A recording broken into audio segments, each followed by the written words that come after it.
이게 뭐 해도 되겠습니까? 만인데 예, 예. 이걸 또 맨이라고 읽는 사람이 있어.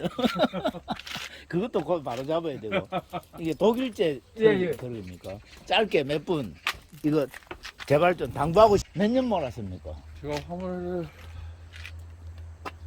10한 옛날 기사 때부터 저는 예. 했거든요. 18년 정도 된 것 같습니다. 기사 타고 뭐하고 18년 동안 이게 차가 세대째니까 그 세대인데 만만 세대 아니요 이제 제일 처음에 몰한 게 많이 처음에 모른 게 대우 프리마 예.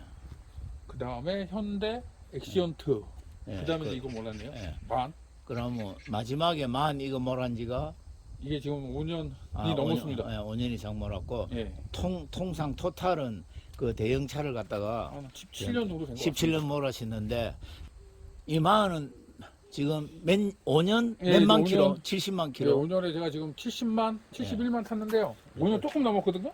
그 정도 탔고. 어떻습니까? 차가 감이. 글쎄 저는 모르겠어요. 저는 아직 국산차보다는 좋고요. 아, 고장이 잘 안 납니다. 진짜 고장이 안 나요. 그 고장. 말 그대로 예. 그 만차를 산 이유 중에 하나가 이제 장고장도 없고 예. 그래서 차를 샀는데 진짜 고장이 덜해요. 확실히 덜하게 느끼더라고요. 그러니까 70만 킬로를 타면서 이것도 또 마력이 몇 마력이 있죠? 예, 저 500마력짜리인데 이게 예, 예. 그 표시마다. 예. 마지막에 500, 예. 44. TGS 44에 500. TGS는 무슨 뜻입니까? 저도 확실히는 찾아보진 않아도 모르겠는데 44는 이또 뭐 고유난바겠지. 예, 뭐. 그런 거 하여튼 이게 500마력. 예. 500마력이 뭐 300마력, 80마력 이런 거보다 힘이 엄청 좋은 기네. 그죠? 많이 세죠. 380마력짜리. 예, 힘이 좋죠. 그렇고 뭐 승차감도 좋고요. 최고 좋은 거 고장이 안 난다는 거죠. 고장. 네, 장고장이 고장률이- 없다. 고장률이 적다는 거. 그게 최고 장점인 것 같아요. 만 차에. 뭐 수입차가 대부분 그렇긴 한데 네. 뽑기인데 우리 말로 뽑기라고 얘기를 하는데 어떤 차를 가져오느냐에 따라서 이제 고장이 있는 때도 있고 없을 때도 있고. 똑같은 차라도. 예, 그러니까 똑같은 만이라도 어떤 건 고장이 좀 많을 때가 있고 어떤 건 그런 거 고장이 있지. 없을 때가 있고. 뭐또 약간 그러니까 하자, 승용차 사듯이 똑같이 그런 개념이 조금 있습니다. 약간 하자를 지니고 태어나는 애들이 있더라고. 출고될 때. 예. 아. 그래서 아. 저는 잘 뽑아온 것 같아요. 그럼 고장이 없었고. 이거 영상을 올려도 되겠죠? 예, 뭐 올리셔도 남바나 뭐 얼굴은 안 예, 나옵니다. 예, 목소리는 올리셔도 나올 거예요. 자, 이제 마지막으로 제일 중요한 거.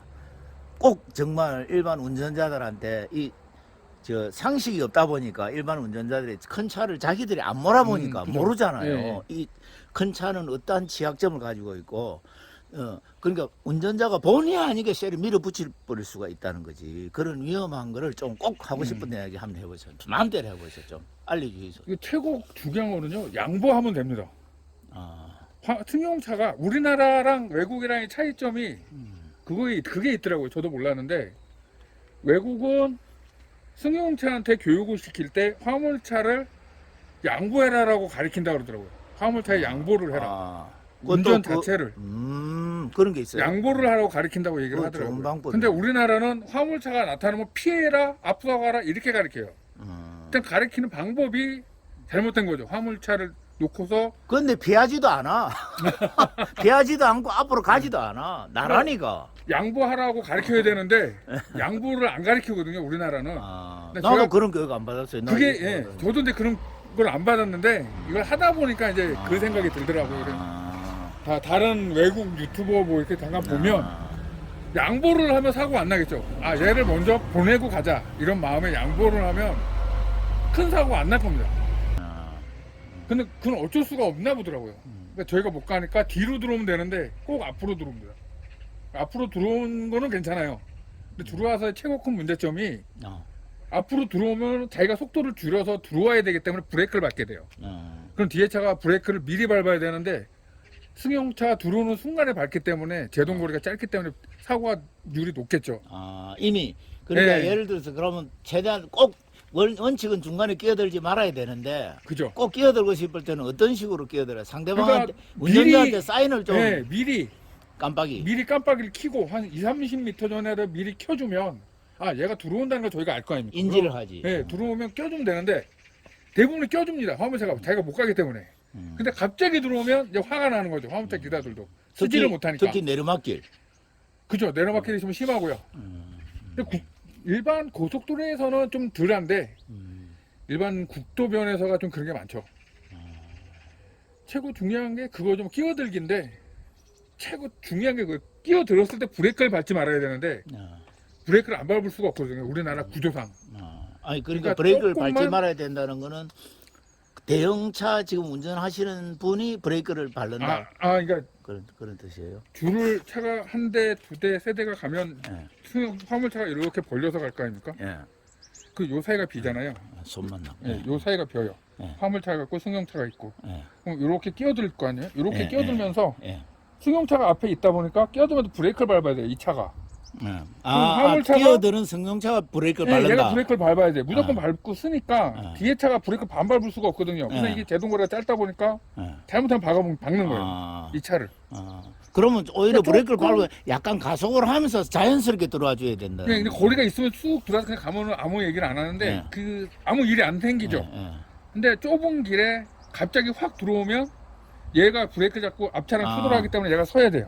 승용차가 브레이크를 살짝 예, 밟게 밟고 된다. 쓰기 때문에 약간 쓰기 때문에 예. 뒤에 오는 화물차는 미리 안 밟으면 이 차를 추돌하게 되죠. 그래서 급하게 들어오지 말라고 하는 이유가 미리만 키면 돼요.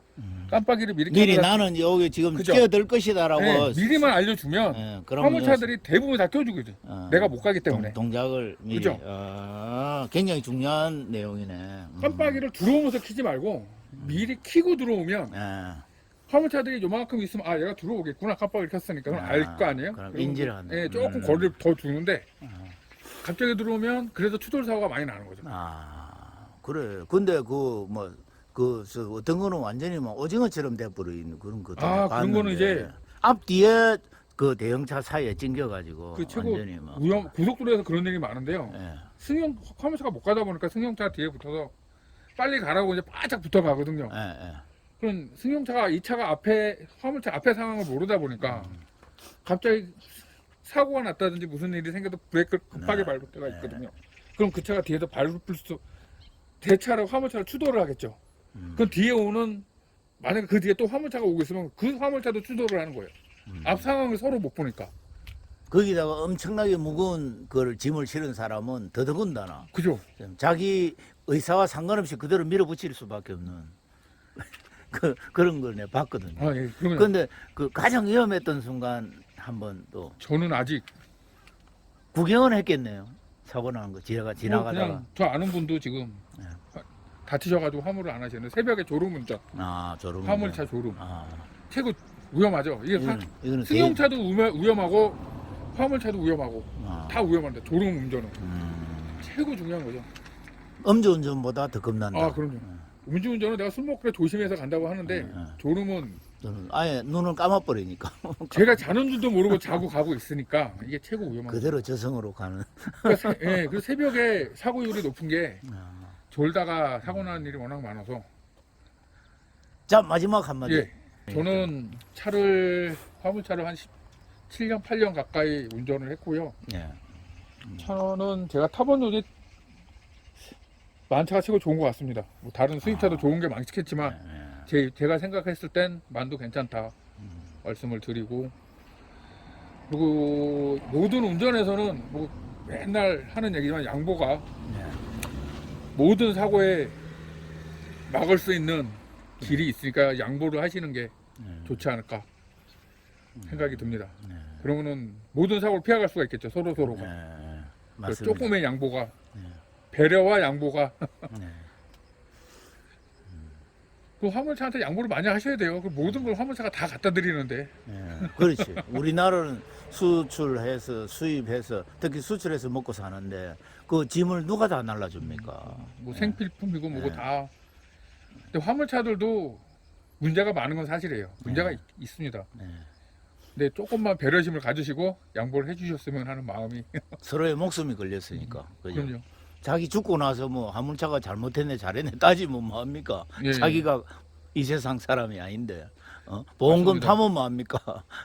이미 끝난 상황이 종료되어 버렸는데 그거를 우리가 이걸 뭐 이 일반 승용차 모시는 분들한테 비하 발언이 아니고 현실이 그렇다는 거예요. 현실이. 예, 맞습니다. 이 엄연한 현실입니다. 내 죽고 나서 따지고 뭐 잘잘못을 따지면 뭐합니까? 보험금 나오면 뭐합니까? 내가 없는데 그러네. 그렇다 아닙니까? 내가 살아있고 예? 내가 벌써 가버렸는데 이 세상 그럼요. 사람인데 아무 소용없는 거니까 우리 목숨을 아낍시다. 이상입니다. 예. 건강하게 사라져야 되겠더라고 내가 보기에는. 거슬리게 막 땡기는 잘안 보이네. 예, 금강계. 위에 올라가서 한번 봐보이소. 아니 뒤로 빼도요. 이게 이게 미세하게 가 있다 보니까 어. 카메라로는 잘 안 이제 한번 해보세요. 보이는구나. 이것도 보여요. 잠깐만 문을 잠깐. 아까보다 닫을게요. 조금 나아진 거예요.